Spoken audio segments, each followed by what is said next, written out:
Ito na po ang itsura ngayon ng ating fan after nasa mga 1 month na paggamit. At ang masasabi ko po sa actual testing natin ay kayang-kaya po niyang umabot ng 10 hours. 10 hours pero naka-maximum po yung speed ng ating fan sa 100% po yon, at hindi ko po ginamitan masyado ng ilaw. Kayang-kaya po niyang umabot ng 10 hours. Siyempre, mas tatagal pa po yan kung ang mga 90% or 80% lang yung speed na paggagamitan nyo. Pero siyempre, sa atin, normally, ay isasagad po natin yan lagi, yung capacity niya. At ito na po itsura niya. Ako makikita nyo, meron na po mga visible na konting mga dumi. May mayawasan, tsaka may alikabok na po yung sa loob niya. Ayan, yun lang yung medyo mahirap linisin dito, yung sa pinakaloob po nitong fan, yung ko kung natatanggal ito, meron na siyang mga dumi. Yan, bali ito nga, kayang-kaya po niyang tumagal ng 10 hours. At ang gamit ko po dito mostly ay pinalitan ko na po yung ginagamit ko na electric fan. Hindi ko na po masyadong ginagamit yung electric fan na gamit ko sa kwarto kasi naka-aircon po tayo. Pero yung aircon ay nakaset lang po sa medyo mahina na capacity. So hindi ko po siya sinasagad. Ang ginagawa ko po ay pinapaandar ko po ito, katabi ko po. So makaka-menos po tayo nun sa bills natin sa kuryente, plus presko pa. At kung magka-brownout man, ay wala tayong problema. Meron pa rin tayong electric fan na magagamit na napakatagal po ng kanyang capacity bago siya malobat. Sa box po, alam ko po ay nasa 40 hours mahigit yung claim ni Orashare dito. Pero siyempre, din po ay depende sa kung gaano nyo kalakas papaganahin or sa paggamit po ninyo. Sabi up to 40 hours plus pa yun. Hindi ko masyado maalala. Pero sa actual test ko ng nakatodo on maximum capacity ng kanyang fan ay kayang-kaya po niyang 10 hours. At i-demo ulit natin. Yan. Meron tayong dito dalawang isang styro at 500 pesos na bill.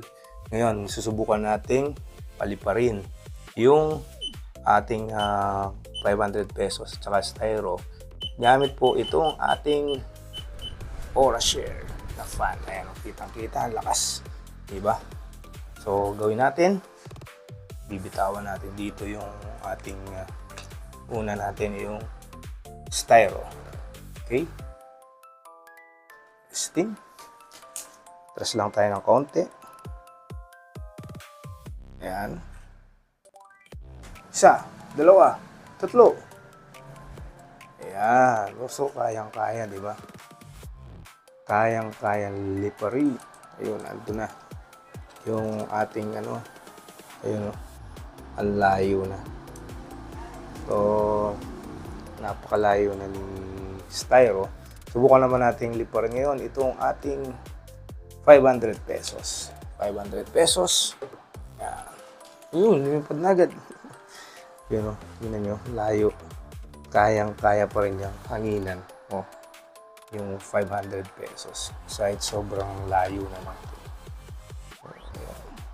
Yan, abot pa rin. Diba? Ganyan po kalakas yung fan niya. At for the price, nabili ko po ito na sa naka-sale. Yan, pag bumibili po ako kasi lagi, chinichempuan ko na naka-sale. So, nakamura po tayo dito. Nakuha ko lang ito ng lamang 1,500. Mas mura po itong kulay white. Kasi nga, yan, medyo dumihin. Compared dun sa ibang mga variants ni Orashare, yung mga decolor. Pero minsan, nagpaparehas lang po yung price. Pero nung natsempuan ko, mas mura itong version na kulay white. So ito na yung kinuha ko. Yun lang, Yung trade-off, medyo dumihin siya, kailangan medyo maingat ka. Pero for the price, napakasulit, kayang-kaya, 10 hours, nakatodo, ganyan kalakas yung hangin niya. Para ka nang halos ano ka na, yung medyo malaki na electric fan, yung katumbas niya. So pag brownout talagang wala kang problema. At isa pa po maganda dito, compared po dun sa mga batteries na ginagamit dun sa ibang mga rechargeable na electric fan, yung mga kwadrado, yung square na ganyan, lead acid, madaling masira po yun. Parang nasa 1 year lang, wala na pong silbi. Kahit na hindi mo masyadong ginagamit, ay masisira po sila ang pusa. Lalo na pag na-drain, ay mapapansin mo na lang, ayaw nang mag-charge. So, ganun po yung kahinaan ng mga batteries na ganun. Ito yung battery po niya ay, diba, hindi ko nakalagay dito. Check natin. Wala pong naka-indicate sa box at hindi ko po makita kung anong klaseng battery yung nagamit dito. Pero for sure, ay kamukha ito ng mga ginagamit na sa mga vapes or either tulad nung sa mga cellphone. Kasi dito lang yan yung battery niya. Isa niya manipis. Siguro mga 18650 na mga battery yung katulad ng mga ginagamit sa vape. Yung battery nito. At yung advantage nga nun ay mas maganda quality at mas matagal yung life cycle na pwede mo siyang gamitin. Unlike dun sa mga lead acid, yung mga square na mga batteries, tapos mabigat pa, ay madaling masira po yun.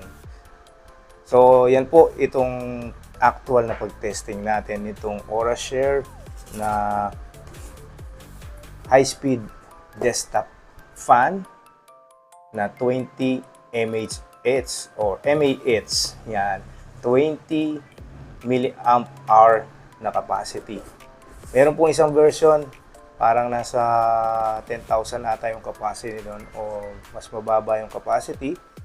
Baka malito po kayo, mas mura yon compared dito. Kasi po, yung pungang diferensya nun ay yung battery. Mas matagal malobat ito, pang matagalan. Kung gusto niyo pong bilhin ito, check niyo po yung mga description natin, yung description ng video natin. Ilalagay ko po dun yung links ng Shopee at Lazada kung saan niyo po pwedeng mabili ito officially dun sa mga stores na hindi po kayo lolokohin. Maraming salamat po. YGP's channel, please like, share, and subscribe. Thank you!